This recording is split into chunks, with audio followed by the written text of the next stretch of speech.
กุ้งเสร็จแล้ว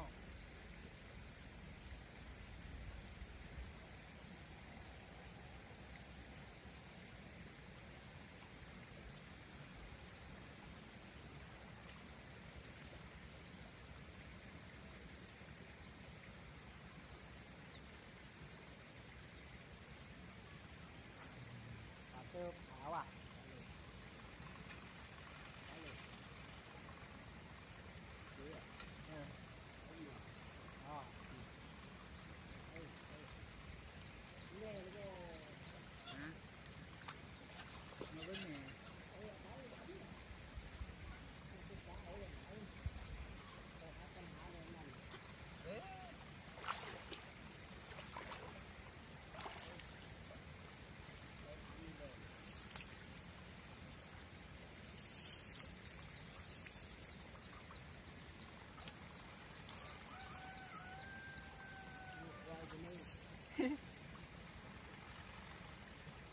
อ่างกอง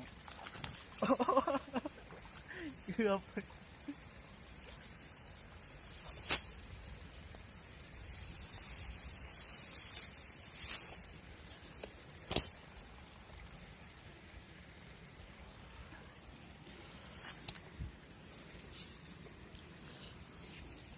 ปลาอย่างนี้เขาเอิ้นแถวนี้เขาเอิ้นปลาโจยว่าสิปลาโจยปลาเพิ่นเอาทางเวียดนามมาเลี้ยง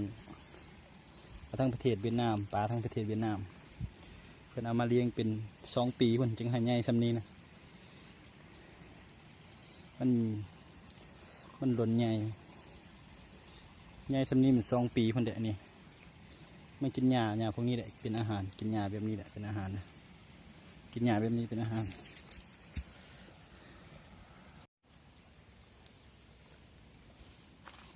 1 2 3